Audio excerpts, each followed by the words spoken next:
All right. We're going to get started. I know there's going to be some other folks that join us, but apparently traffic is really bad this evening, and, you know, there'll still be food when they get here, and Bill will be talking, and it's going to be a good thing. So thank you all for coming. This is another one of our Sandlapper events where we try to do some things different, and I thank you all for coming this evening. Before we get started with our guest speaker, I would like to acknowledge some people and some organizations to help put this together. First of all, how many of you this is your first trip to Thunder Bunny Racing? Is this a cool place or what? So our thanks to Thunder Bunny for having this as their venue and for inviting us to basically disturb their whole operation. But they've done a terrific job of getting things set up, and we thank you guys for doing that. If you're not familiar with Thunder Bunny, they do 3 things. Amazingly, one of them is racing. And as you can see from the cars over there, they're pretty serious about it, and the one that's up on the lift there. Secondly, they have a car concierge where you can, park your car here, and they'll take care of you and things like that. And if you've had a chance to look at some of the cars here, it's a pretty eclectic group. Everything from late 60s Chevelles with cowl induction to one of the last of the V12-7 series. So and everything in between. And last but not least, they have a terrific group of technicians that do maintenance, do repairs, do performance enhancements. In fact, they're a certified dine-in vendor, and they're really good. So if you've got a car that you care about, this is a great place to bring it if you need some assistance. Our second group is Extreme Auto Colors. I don't know if you're familiar with Extreme Auto Colors, but they are an organization that does paint protection, that does window tinting, that does ceramic coating, and they're really, really good. I mean, they have actually been doing it for the Performance Center for over 10 years. I don't know if anybody's been doing stuff except Mike Renner at the Performance Center for 10 years. So they do a fabulous job, and actually Brian, who is doing our video this evening, is from Extreme Auto. Yeah, Brian, that's right. So, and this, by the way, is being, not only are we're trying to show you things live, because as our guest speaker starts talking about the cars, this way we won't have everybody standing around them not being able to see stuff. So we're doing a projection screen tonight. This is being simulcast to some people live, and we're recording it so that we can have it for our Sandlapper Chapter recordings that we do, as well as give it to the BMW Car Club Foundation for their archive, so that because this has been, and we're going to talk about the foundation in a second, but they've had this car for a number of years, and just listening to Bill talk about it, it's fascinating to learn what this represents. It's really very cool. Which leads me to the BMW Car Club Foundation. This is their car, and so they've been kind enough to loan it to us this evening. If you've been to the foundation, you may have seen it. If you haven't, you should go. Their new exhibition opens up on May 19th. It's all going to be over 50 of BMW's coolest motorcycles. Everything from, and you probably know BMW got started. They were doing bikes before they did cars, so they've been doing a long, long time. So at any rate, check them out. And I want to introduce Scott Hughes. If you know Scott, Scott's a trustee with the foundation. He's a longtime car club member. He started so many things and has been great. So thank you for being here, Scott. And last but not least, the Sandlapper Chapter. We're trying to do more and more things in a different way to make our members happy. And so, whether you're driving a car, whether you're in a car show, whether you're in an event like this, which is sort of fun education, we're trying to do all kinds of different things. There's 1,400 members currently in the chapter, which covers the whole state of South Carolina, and we're trying to grow that. So on that note, if you are not a Sandlapper member, tonight we've got a special deal. If you want to sign up, there's a discount. There should be a form right on your paper there. If you're a member of a different chapter, you can actually join the Sandlapper for like $10 a month or something like that, or not $10 a month, $10 a year. That sounds a lot better. But at any rate, it's a great organization, and we're happy to have you here. I don't know if Amy is here. Is Amy here? Oh, no. Okay. We're hoping that Amy Lester and Wayne Lester join us this evening. They were coming down from North Carolina, so they started the homecoming that BMW used to have at the Zentrum area, at the plant, and they also really started the Z organization that we have today. And we have how many members of the CCA do we have here tonight? Raise your hand. Cool. Well, I'm a member of both. I've got a Z4, and I was telling someone a moment ago, I enjoyed when I was working with the foundation, and we had Z-Fest here. I was so impressed with the people from that group, as well as the cars. I said, well, I got to get one of these. So it was very motivational, and been nothing but fun ever since. So at any rate, without further ado, I would like to introduce our guest speaker this evening. He has worked with, he started his career with Honda, actually, with the motorcycles up in Ohio. And then he spent a lot of time in Japan. And he also worked on the cars. So he was working for Honda for about 10 years. And then he got a call to come down to South Carolina and work with BMW. Now, if you've ever lived in the Midwest and you have the opportunity to come to South Carolina, it's a good move. And of course, and Honda's a good company, but BMW is a better company. So his first project, and he's going to tell you more about that, was actually the Z3. So without further ado, I'd like to introduce to you Mr. Bill Buckley.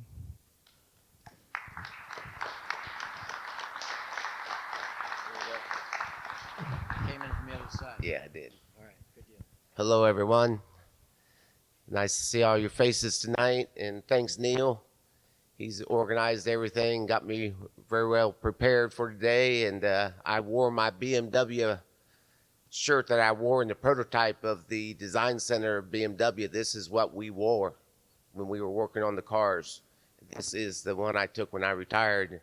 The uniform I wore on a daily basis, I don't have anymore. Don't need that. Don't work for money anymore. But also the one person, Kurt Spasta, who's standing back there I was talking to a little while ago, there's about a year ago, this crew was talking about this car and some other things, and no one knew. And Kurt said, he got a hold of me, he said, Bill, we got a car over here that no one knows anything about. And I said, oh yeah, saw that in 93. How you know? Well, I was there. I'm going to tell you about this car. It's very unique.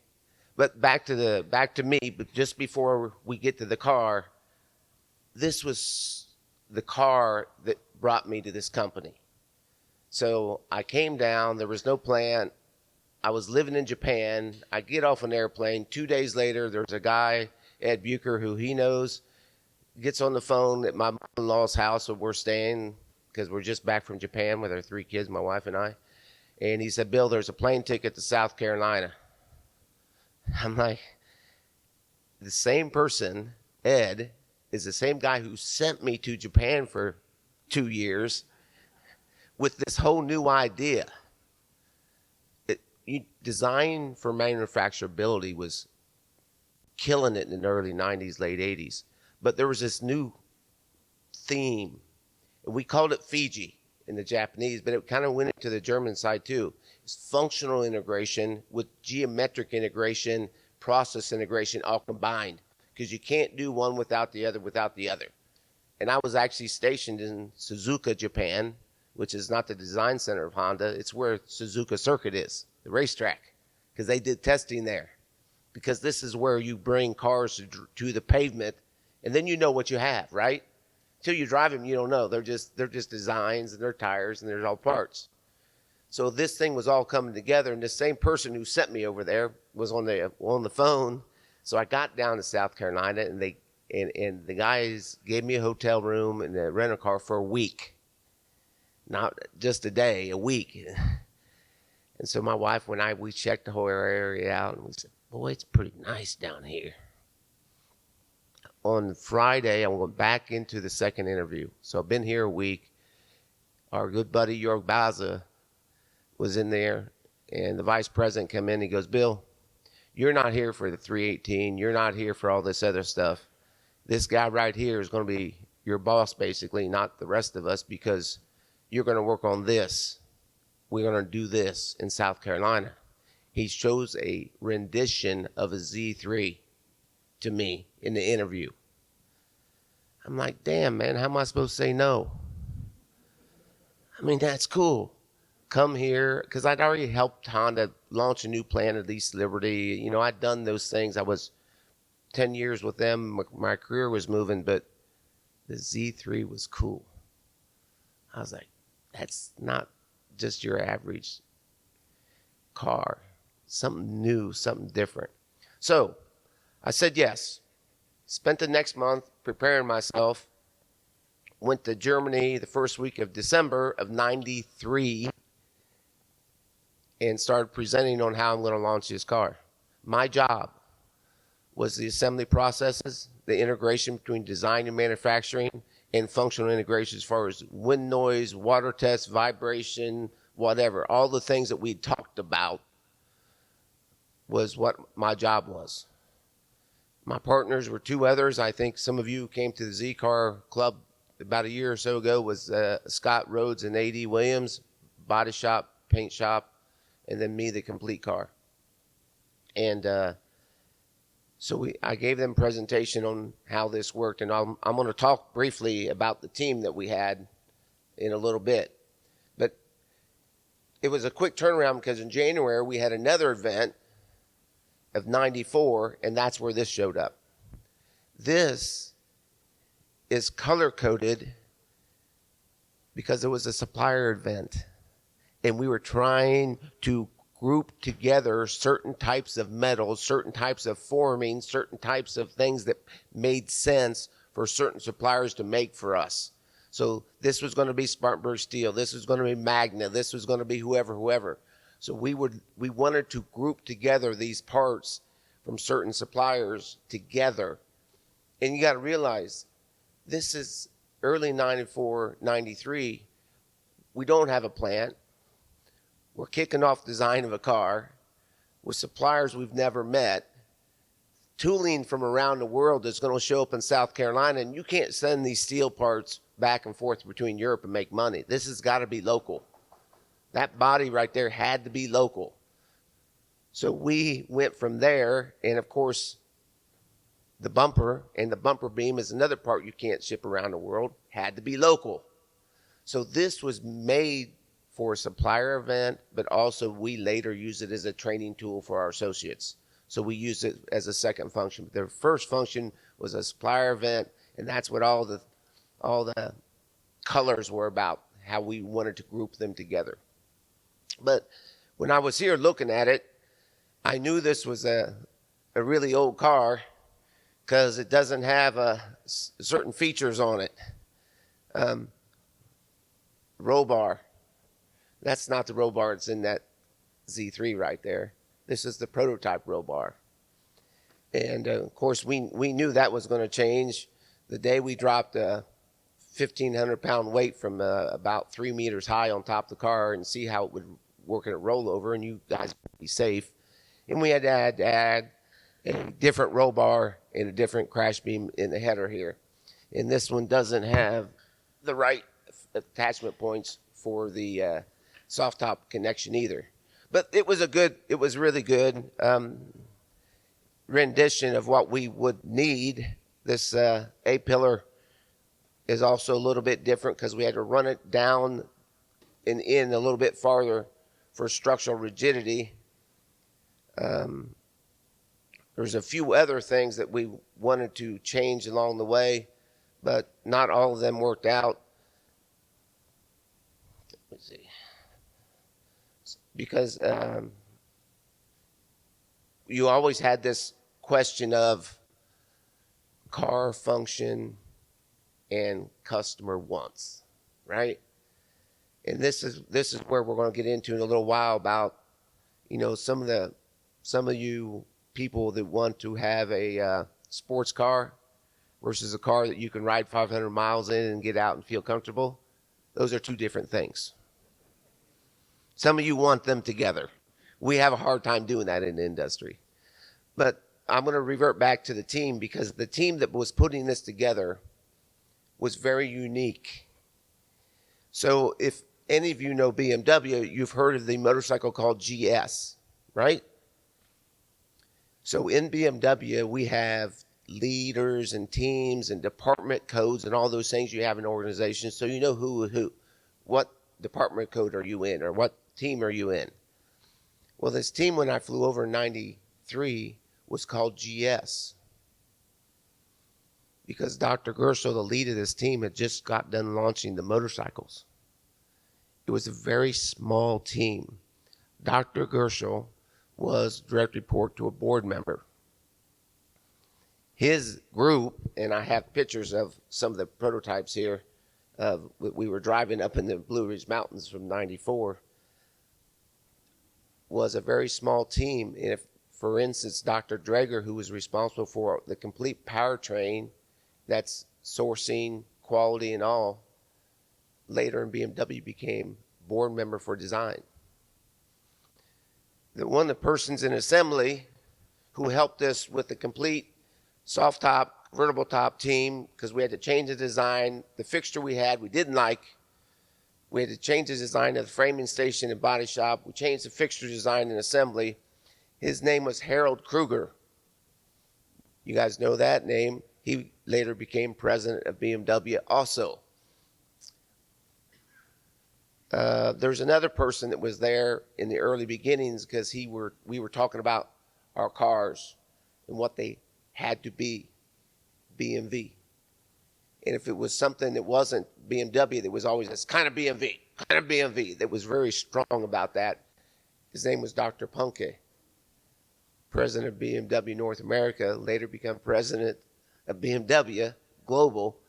All these guys were together in a very small team for a reason. We were going to launch a car in a brand new plant, and whatever had to be decided, there was no one call in Germany, there was no video conferencing, there was decisions and actions. And that's how you got a car. Without that, this won't happen. This was not easy. We had a small team of Americans that was working on this car as the 318 was being trained, right? It's a car we all know being built in Munich, South Africa. But we were working on a car that was built nowhere. And the GS team, this unique team with a very small U.S. team, was very keen on building a car with character. Dr. Gersel talked about it and talked about it and talked about it. The hood, when I first saw it, I was like, guys, really? I mean, we're already challenged, right? We already know what kind of challenge. We're going to build a new plant, brand new associates with new suppliers in South Carolina, and mix a front end of a 336 and a rear end of an E30, and put a convertible top on a car BMW hadn't done in a while. And you want to make a hood like that? He said, no one else does, but we can. I'm like, okay. And we did. And after we did it, we found out that it moves all over the place. And if you pull on it here, it moves over here. If you push it on here, it goes over there. If you hit a bump, if you go too fast. And if you look at the inside of that yellow car, it looks different from this one, because we had to add all kinds of bump stop to that thing. I mean, at the very last minute. And if you look at some other cars that came later, we had to do the same thing. This thing was moving all over the place. I mean, it was crazy how much this thing moved. And it was really this big wing in the back. If you pulled up front, it was a problem. It was a huge problem. And actually, we just solved this car. If you lift the hood on it, there's a couple rub marks where it's touching a few things in the bottom. because it's moving that much. It's deflecting and it's moving. But those are some unique things that Dr. Gershel was very keen on. He was very keen on. This car had to be a certain character. The one thing that I knew we needed to do was get ready. Okay, so I'm over there, we're talking cars, but I need people. So I hired a Clemson young man, electrician, electrical engineer. He became my wire harness person. I hired a young man from NC State. He became my interior person. And I hired a kid that ran on Greer drag strip on Thursday nights because I needed someone that knew about engine and powertrains. At that point, I wasn't talking education. I needed someone that could put a damn engine in a car and make sure it worked. And so this kid run at Greer drag strip. His name's Matt Gadisi. He still works out there, by the way. And these people came together from all over. But the one car we all know that was the competitor, that was the benchmark, was the Miata. And BMW didn't have anything. So I went down to Linda Archer and some of the people in finance. I said, I need a Miata. We went down to Lawrence Road. And Fairway, the boys at Fairway had a used one down there. It was a red one. I said, I like that one right there.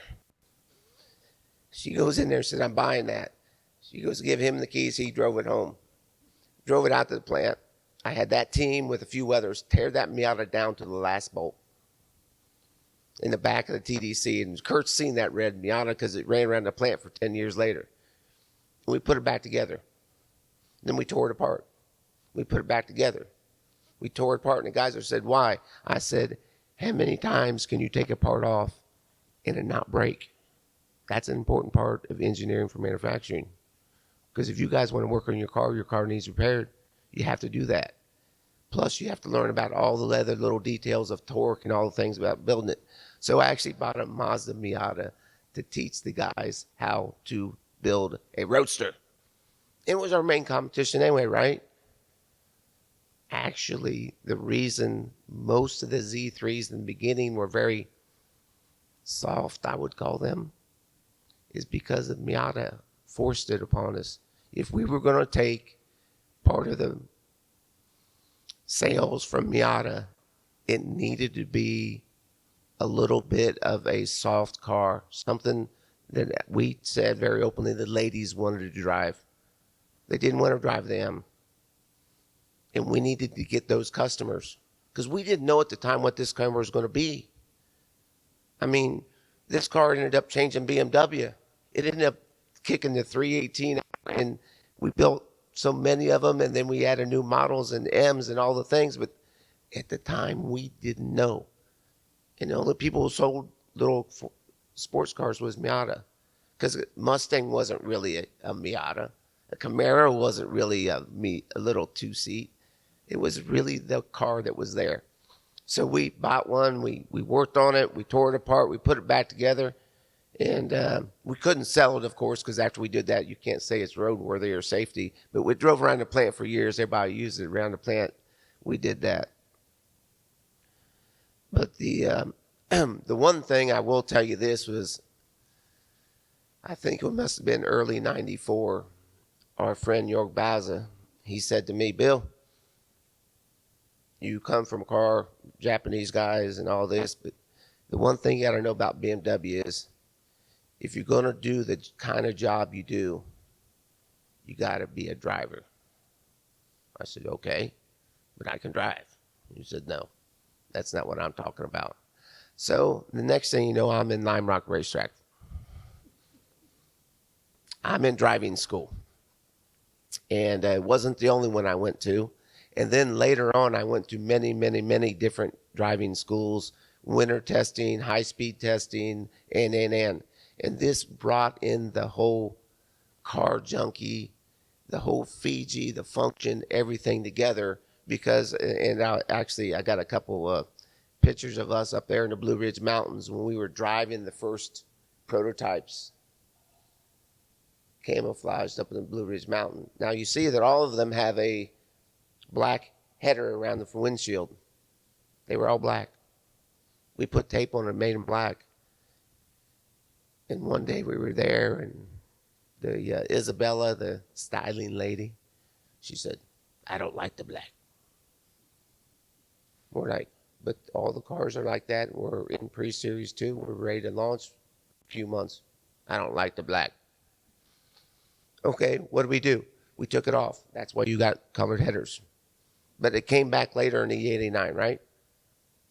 Black, I think E89 Z4s all had black around the windshield. So these are the things that happened very quickly in this team. And the reason I was dropping names earlier is because that approach lasted a career for me. Kurt will laugh at this, but he knows it's true. I've been to Germany 113 times. And I kept track because I also laugh about it. And since I retired, I have yet to get on an airplane or stay at a hotel. I have been on Talladega Racetrack 100 times. Daytona, Z4 Coupe, I think I qualified in the third row. Went 196 with the air conditioning radio on Daytona with the Z4 M Coupe. Because this whole thing of the car and building and integration is BMW. And they put it in me with the Z3, and 30 years later, here I am talking to you. Still excited about it. And I've launched, I don't know how many cars, and the last one I helped launch before I retired was this new XM, $160,000 four-wheel drive hybrid big thing. I was involved in that. But it all started with the concepts of working internationally, changing BMW to a more global team with this thing right here. That changed BMW. And it also looked at how we do things. So this whole integrational functional thing is how it is today. There's 100 engineers in the plant out there. We're all working in one place called the Analysis Center, and they all do that. They all work on integrating new designs to the process with the suppliers and making sure it then functions later for you. All in one hand, because you can't separate it. But it also makes this quicker and faster, right? There's not 3 people that has to look at it. There's one. I'm looking at one person to do all those things. Now, on the other hand, I'm also the one that said no. We didn't launch with a 6-cylinder. We launched with a 4-cylinder because the 318 had a 4-cylinder. We didn't need to have complications. I know all of you wanted a 6-cylinder early. We also didn't launch a lot of colors, and that's when we got to this thing. So Isabella, she was there, and she was responsible for the styling, the texture of the material, the stitching on the seats, all the little details. And she looked at that one of the prototypes. She said, "I think this car can be yellow." We said, "What do you mean by that?" She said, "Not all cars can be yellow. It doesn't work." I said, "Okay." She said, "I want a yellow car." I was like, looking at the guys and like, "Get her a yellow car." I'm like, "Can't." Brunswick was our VPC. That's where we imported cars from. There was a guy named Christian Gates. We got him. He went down to Century BMW and got yellow paint. We gave him a prototype, stuck him in the paint repair booth for 3 days. He painted mirrors, bumpers, everything on this car. It tore out the windshield, painted everything. 3 days later, we had a yellow car. We rolled it out in front of her, and she goes, "Yep."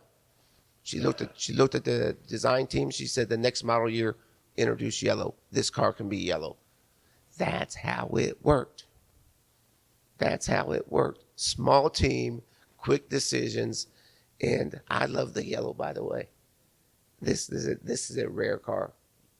Yellow M, well put together. I love this car. Oh, there's another one. two other things.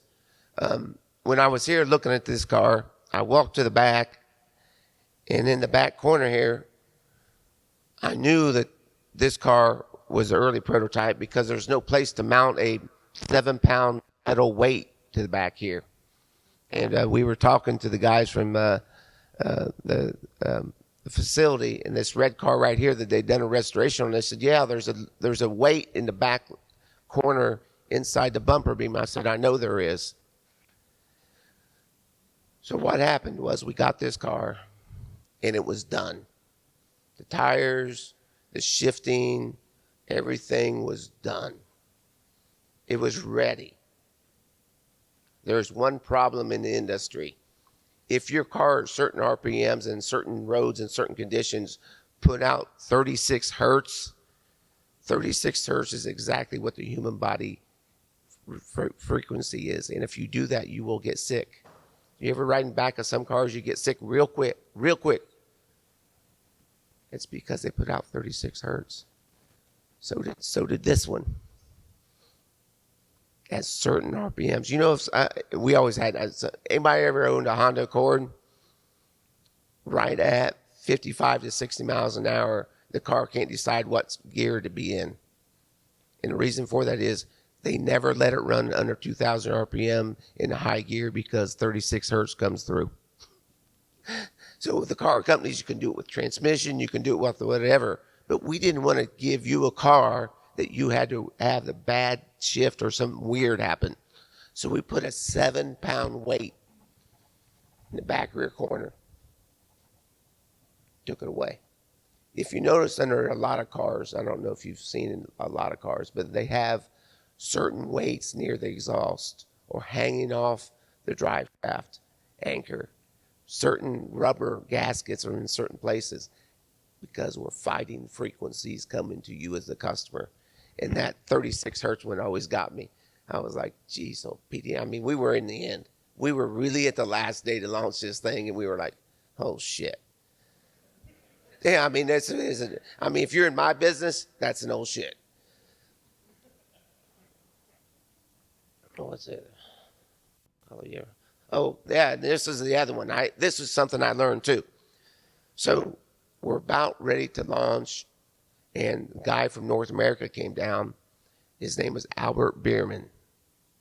Albert Bierman later was an M, leader of the M, BMW M. He actually left BMW, went to Kia, and he's responsible for that thing. What is it called? The Stinger? That's Albert Bierman. He was working for BMW North America with Harman Kardon. And they was going to put a Harman Kardon system in this car. Anyone have that in their car? No. The problem was when they put the base in the car, there was too much air leak around the rear compartment here because it goes into the trunk. I mean, for a car guy, I don't care. Trunk's a dry area. Don't smell bad. I ain't really worried about what goes from the back of that car into the trunk as long as it doesn't come from the outside. That's water, smell, or whatever. They said the base volume is air movement along with noise. And I'm like, okay. This car leaks too much air out the back. He said, yeah. So here we were at the last minute. If you look down the edge here where the two green panels come together, all these seams across here and all that, we had to seal them up. Had to go to the paint shop, reprogram all the robots to seal all those seams so that the air for the stereo system would sound better. Again, I'm learning. Some of this stuff was all new to me, and it's interesting that you don't find these things out until you get a car. Until you get a car on the road and you drive and you feel it and you run it, then you know what you got. I'll make distortion, roll board, track board.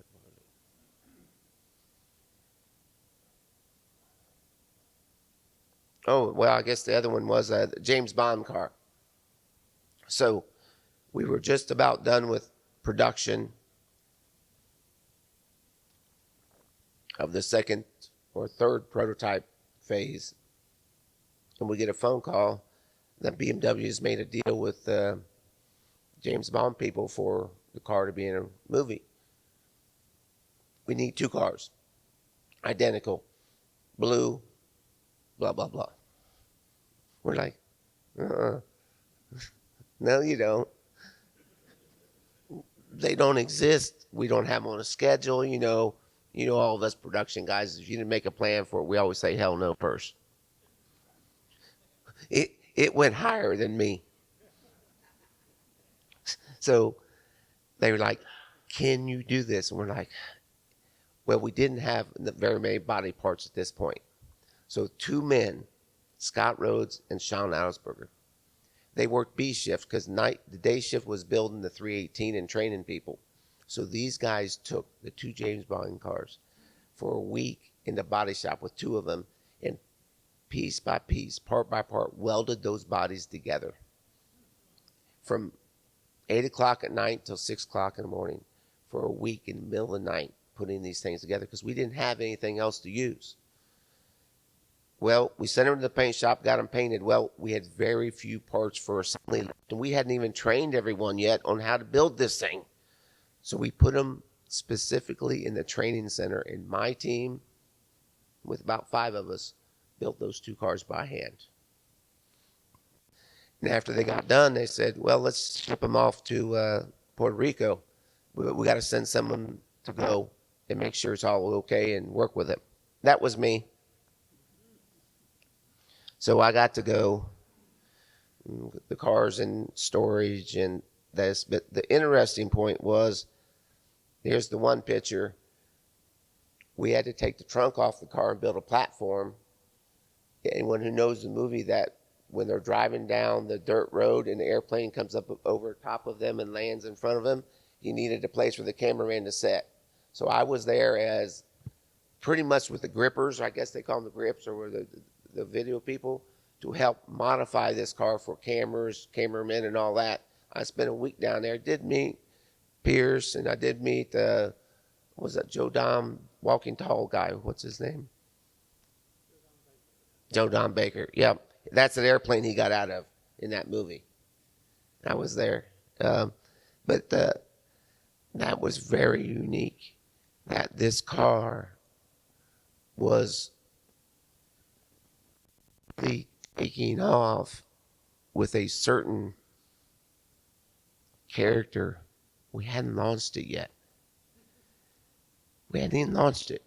And Dr. Gershel kept saying, Bill, I'm telling you, this car's going to take off. You better get ready for the 6-cylinder. You better get ready for this. You better. And he always told us, guys, this thing's going to go. This thing's going to go. And it was always something new. There was always something going on. But the only thing I can tell you about this car that I've learned so much, that if it wasn't BMW-like, we made it BMW-like. Kind of BMW. That's the first German I realized. I lived in Japan for 2 years, worked for a Japanese company for 10. And after being in the TDC for 3 weeks, I'm in Germany. So let's say I'm speaking Japanese, not German. But I knew what kind of BMW. That means it's not BMW. It's not about quality. It's not about production. It's not. Is it a BMW? And only then you could have something else. You could talk about quality or how much money you needed to buy a new fixture or tooling. But only when you had the discussion, is it BMW? Then you could go about to your other topics. And this is something I learned in the first week, and it didn't leave for 30 years until I left.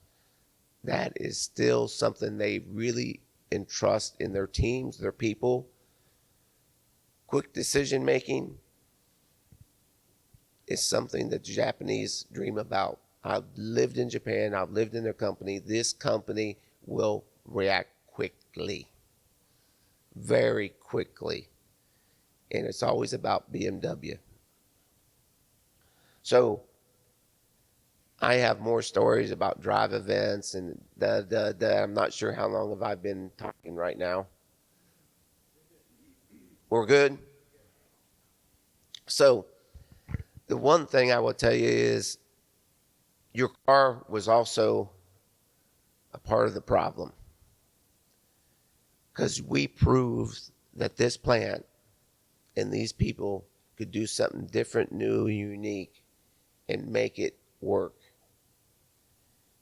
And we were just about ready to launch, no, not say launch. We were just in the prototype development phase of the E89. And we were over there working on the hardtop, and the decision came down. Spartanburg will build sport utilities, and Regensburg will take over the Z4. I cried. I said, really, dude? That's unbelievable, because we loved the idea that we were building X5s and Z4s. We built them on the same line, same production line. But we handcraft our cars, so it didn't matter if they were a sport utility and a Z4 on the same line. It didn't bother us at all. We did it for years. It was okay. But the volume of the X5 was increasing like pretty big. And this whole idea that Spartanburg can make a car with character, with a small team of people, in a quick way, is what the X5 needed. It needed to happen now. And we proved with that car that we could do that. So the X5, I believe, came to Spartanburg, and the same type of team was put together because we proved we could do it with this. And the same people. It was me, it was Scott, it was AD, it was Kurt. It was all the same people. We had a very small team here. We were agile and fast. And I hate to say this, but from a BMW perspective, the X5, the X6, the X7, now X3, now X4, is very lucrative. And nice, too. They're nice cars. And that gave the plant a new character. But the character that the roots were this car. And that's what proved that we could build quality. We could build uniqueness. We could do quick acting, engineering, colors, or whatever was required, we could do here. And you could build a car in America, and we proved it with this car. And then the X5, and then the X6. I mean, for me, to tell you the truth, I was the project lead for a thing called the E86 Z3 Coupe. I lived in Austria for 1 year. This was a car that came down the pipeline real quick. It was a collaboration with Magna Steyr in Graz, Austria, where they also was building the X3. The E86, the top end of that car was all built with prototype tooling for the lifetime. We never needed to buy hard tooling. We bought 3 tools, all soft tooling for the volume, and when one broke, we just had another one back up. Because we knew that car had to come fast. We had no time for hard tooling, so we just bought prototypes. We didn't buy 1, we bought 3. But that car drives like no other car. Now, this car is unique. I don't know about it. It's a little soft. It drives nice. Has that whole little bit nice, drive it long. And when you turn it, it turns, and then it turns the second time, right? It's kind of got that little soft little turn to it. That E86 doesn't do that. When you turn it, pull your seatbelt tight. That car is a heck of a driving car. I didn't say it's the prettiest car. It's a heck of a driving car.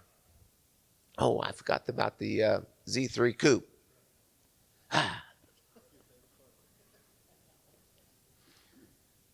Anybody have a Z3 Coupe?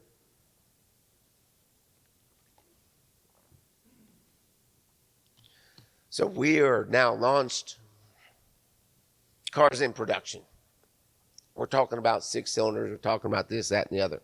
And we talked about this small team that we've been working with, right? And we had heard about this Frankenstein. And this, one of our VPs got with Scott Rhodes and I. He's the body shop guy, and we were in Munich, which we were often. He said, well, we know the plant will listen to you integration engineers. If you say we can do it, they will probably do it. And I said, do what?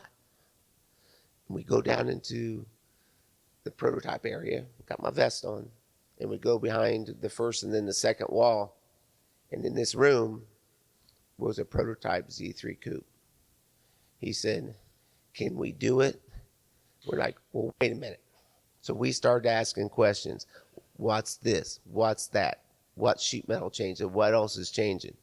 And Scott and I got done. We said, "Yeah, we can do it." He directly called the design lead of BMW who came into the prototype area. That's how fast it went. These guys were one step away from board level, and Dr. Reitzler came down into the prototype hall, and he looked at the back of the coupe and he said, "I agree, we'll do it, except I don't like the emblem, it's the wrong size." We're talking about launching the car, and he is real bent that emblem is wrong, and it had to change. So whatever we saw right there wasn't the final. We said, okay, whatever. But he was that intuitive to every little detail, and we agreed that day. We all flew back. We put the plans together. We talked to the guys back at the plant, talked to the design, and you guys got a Z3 Coupe. But it only happened after we launched, and we proved that we could do it. We proved that we could industrialize, integrate, and do these things. And I love the Z3 Coupe. I always thought it was a beautiful car. Some people have their own ideas. I think the Z4 Coupe isn't as good looking as the Z3 Coupe. It's kind of an odd shape, that Z4 Coupe, but it drives. It drives real fast. So, question? Maybe just me, maybe others, have always considered Germans over-engineered. How did corporate feel about these Wild West guys building these cars at such quick speed? Over-engineered. Actually, what changed it for us was the GS team. So Dr. Gershel, who had just launched that motorcycle, had built this small team that wouldn't allow these big 7 Series groups. You gotta realize the engineering group for the GS was a small team. The 7 Series team, the 3 Series team, the 5 Series, they were these big, monstrous teams. Hundreds upon hundreds of people, and all these people designing the car for the rest of the world and all the engines and all the stuff. This was a very small team. And Dr. Gershel, who later became board member of design, was strong enough. There was a leader, you know. Attitude reflects leadership. And Dr. Gershel had the leadership. And he had the attitude, and he knew what he was doing. Well, there's a reason he became board member of design of BMW, because he was also pretty clever, right? But he himself stopped a lot of that silly discussions. Very silly discussions.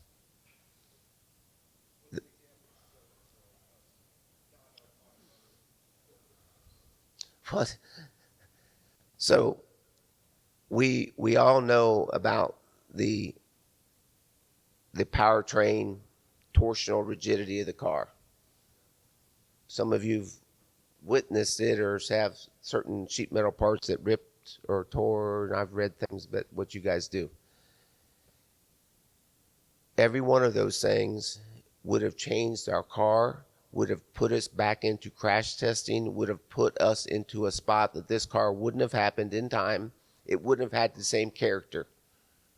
We could have fixed a few of those things, and Dr. Gershel said no.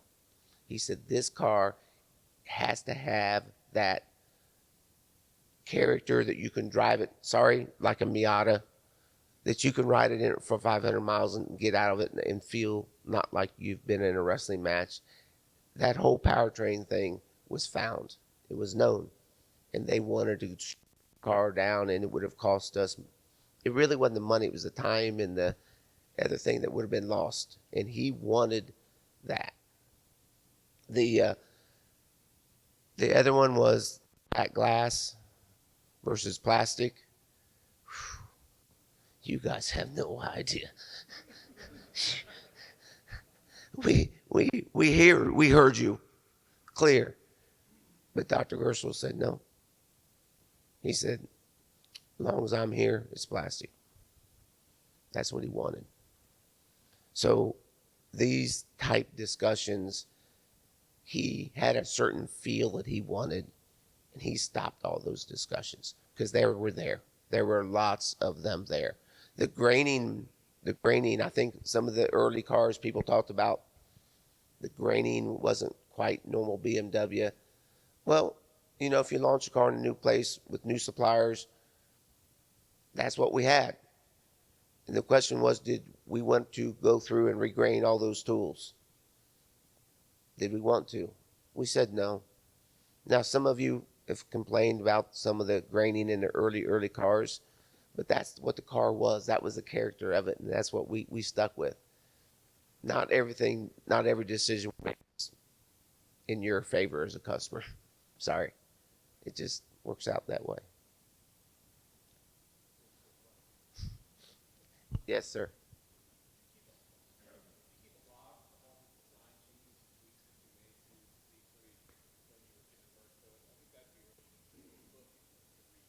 I don't. I mean, there's yeah. What I remember is what I remember, but yeah, that I wouldn't say there's a log. There is a log somewhere, of course. There has to be, especially for all the safety things and other things we did because of passing every test that we had to pass. But no, there's not a log. I can tell you that December of '95, Christmas Eve, I was in the water leak test booth crying my eyes out because I couldn't stop the water from coming in the damn car.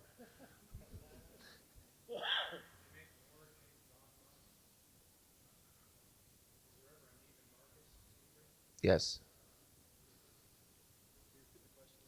The question was there other James Bond cars? No, there were two. There's one in display. I have no idea where the one that was tampered with that I modified. I don't know where that car is. I've heard that it's in a garage or North America. BMW North America has got it or someone. And the other question was there Neiman Marcus? Yes, there was Neiman Marcus. We had discussions with Alpina. You know, all those things went on, and we looked at all of them. We looked at all of them very, very serious. But end of the day, one happened, one didn't. I'm glad the M came. Them was a big deal. The plant was very proud to launch the M. It was a big deal to us because that's not a given. The M people are very. Excuse me. I don't have the word for it, but they're very particular. And for us to launch the M was a big deal.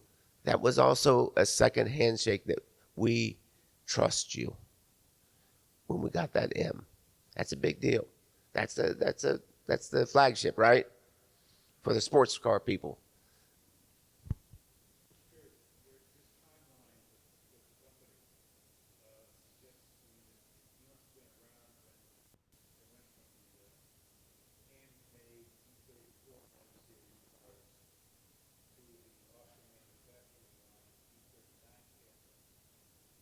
No, that is before me, and I was with Honda at the time, so I just missed out on that.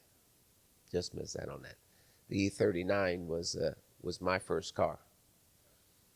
My first BMW Z39, and I loved it. Black. Oh, I love that car.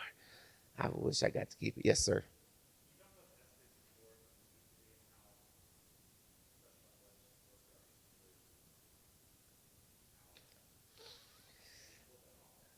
Oh, wow.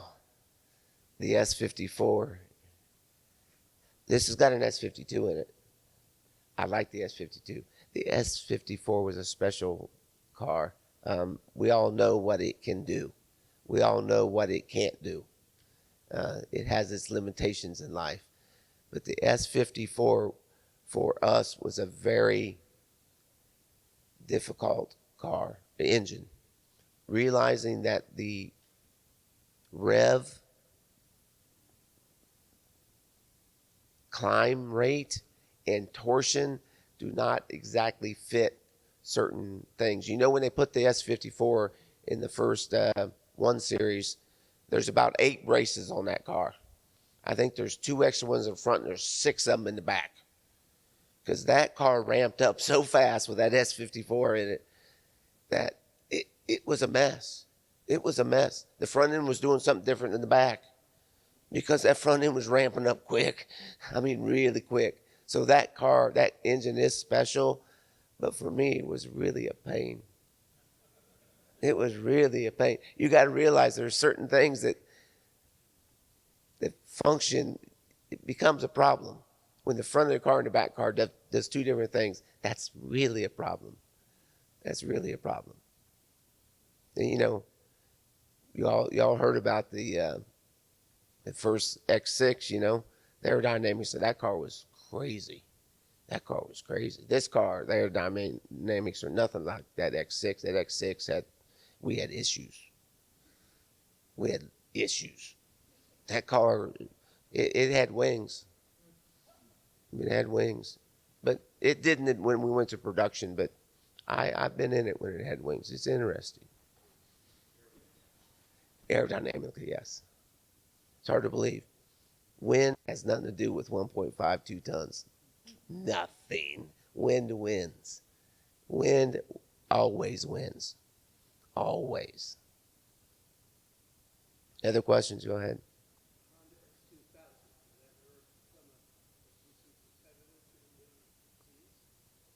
I personally think that the Honda S2000 was a competitor from a sheer performance. I mean, the horsepower to weight ratio in that car was fantastic.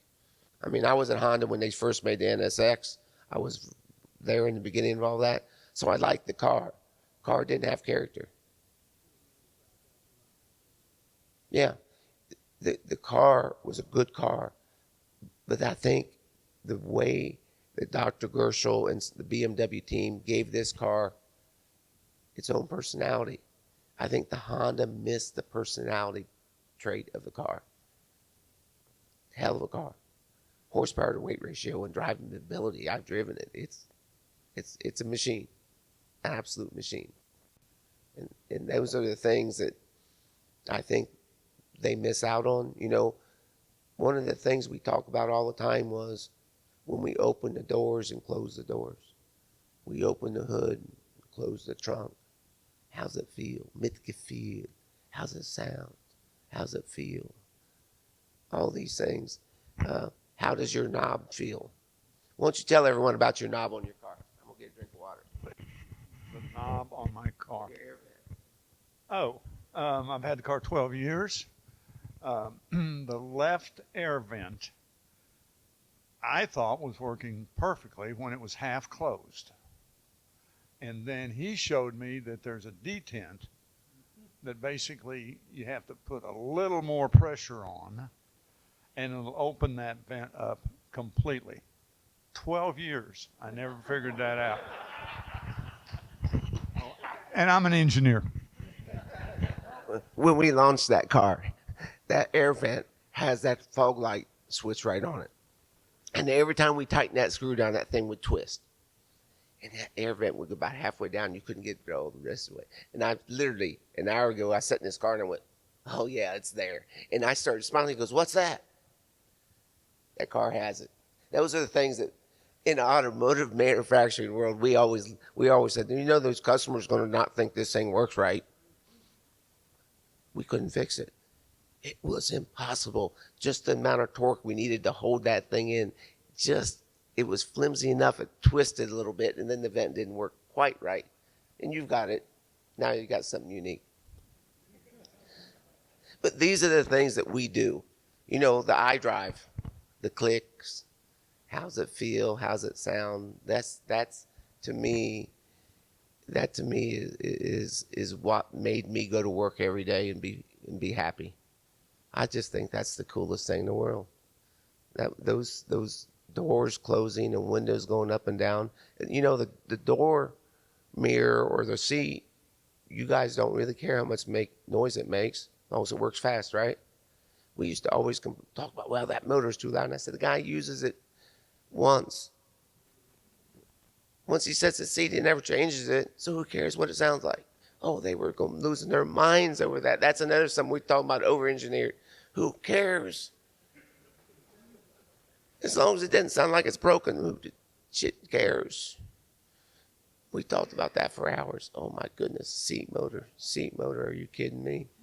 Drove me crazy. Anybody have an X7? The logic of the automatic rear seat, up and down, and you can do it remotely and all that. The first time I saw that, it worked very beautifully. And then the BMW engineers got a hold of it. They over-engineered it. It took a PhD to run that back of that car, and I'm like, guys, you guys messed this up. 6 months after we launched it, we changed the software back to where it was before. Over-engineered. You had too many people in one room making stupid decisions. Do you own a Z3? I don't own a Z3. I did, but I don't right now. I didn't have time. The car deserved more. I do woodworking, and now my shop has turned into making bowls and, spindles and the wood lathes and all those other things you try to do in retirement. So.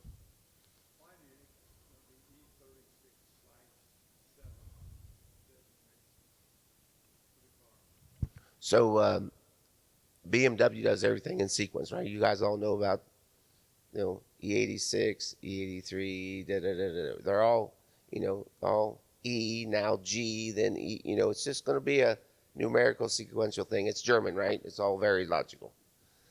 There were a few other renditions of other E36s stroke that were used up, at least in the prototype / BMW design world. So when it came time, it was the E36 stroke 7, because that's what the next logical available number was. There is no other logic to it. It's just what cars on the table in that sequence, and this one is now stroke 7, and the coupe is stroke 8. It's just a logical sequence. Nothing more. Because it wasn't a new car. It was not a new car. It was a derivative. It was derivative. So actually, the powertrain, we didn't really have to do much emission testing and all that because it was a derivative to BMW. Of course, you had to do crash testing, those things, but the engine powertrain was an E36. I mean, we had a different exhaust on it, but everything, wheels, brakes, was E36. So as far as emissions goes, this was not a new car. Did not have to get the, I can't remember, certifications. My voice is about done pretty soon. What you guys got? This young lady. So, are you prepared for the enthusiastic response? Was I prepared for the enthusiastic response?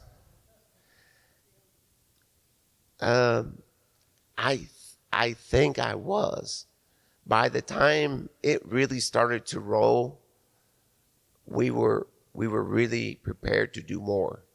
So we had got the car ready, and when the first indication that was really ready to go, I was already in Munich working on the 6-cylinder, working on the new colors. If it went, we were ready. And we had a good indication that this is going to go. The first time we had a test drive in the Blue Ridge Mountains, and I drove the car really in an open road, not a test track and not all the synthetic testing that you do, right? I said, I think it's going to go. And so we were ready. We were very, very proud, I can tell you that. I still am today. Very proud. Yes. You have children, and how does the launch of this car compare to it? I have 3 children. My son is the manufacturing manager of BMW Assembly Hall 50. He's a manager of X5, X6, X7. So he's a production guy. He's not an engineer. Business major. Speaks German pretty good. It's interesting. Your kids you love forever, And the one car that I've always loved forever, you can tell, is the Z3, because it was really the reason I came to this company and enjoyed it, and enjoyed that process. That was a little bit different than my children, but it kept me here. It kept me here. It's a very good company. I think you guys know that, but it's a very good company.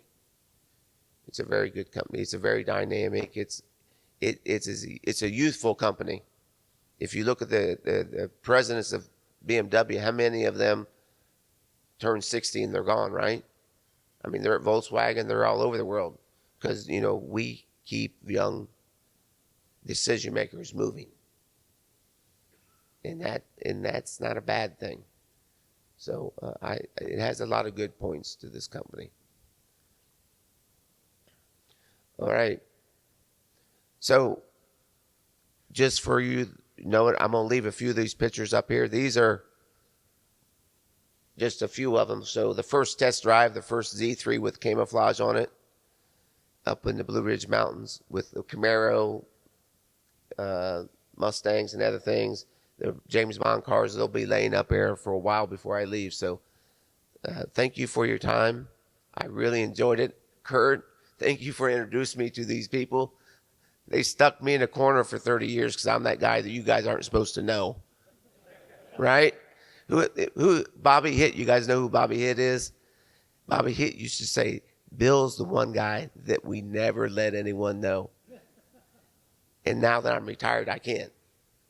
But you know there's people in the company that you don't need to know, and I was one of them. Because wherever I was at, there was a prototype, there was a decision being made that you guys don't need to know about. Thank you.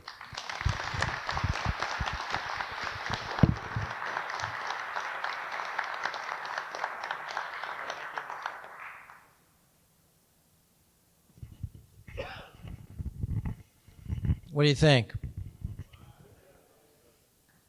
You know, when we were looking at the car, Bill came a couple weeks ago, and he was just walking around the car. And that's what's so amazing is he just looks at it, he goes, oh, you see this hole over here? This hood was flopping all over the place. You see this floor pan over here? He says, the guy was standing on it, and he was kind of a heavy guy, and it started to flex. So what happened then? What did you guys do? Well, we changed the stamping that go through there, so we added a wave design to add strength in that area because of that problem right there. It didn't fix it 100% because I've heard people complain about it, but it was much weaker in the past. So when your top is down, don't jump up and down on the floor in front of your passenger seat, okay? But I think one of the things I found fascinating in Bill's conversations is how, you know, you can do a lot of calculating, you can do a lot of engineering, but at the end of the day, it's only when you put it together do you find out does it really work or not. And that's what him and his team did the most of, is they made it work. So I think that's pretty cool. Well, Bill, we got something for you.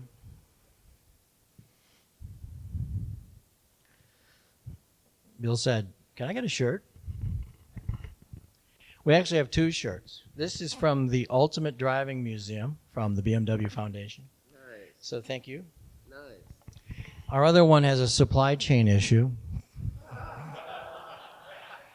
So when we get it in 2 weeks, we will have lunch with Bill and give him his other shirt. So thank you very much.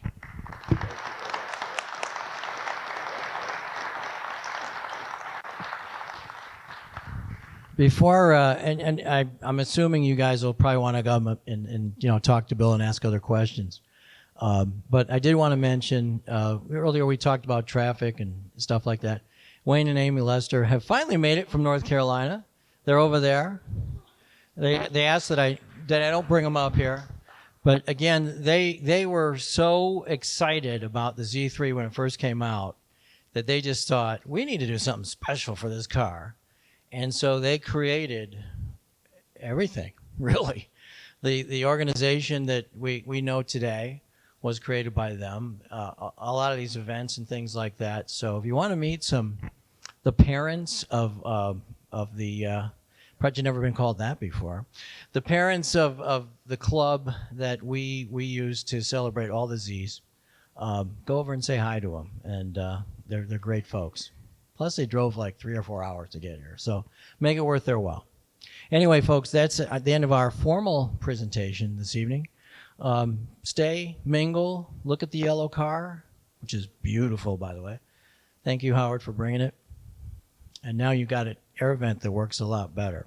So, good deal. Thank you all for coming.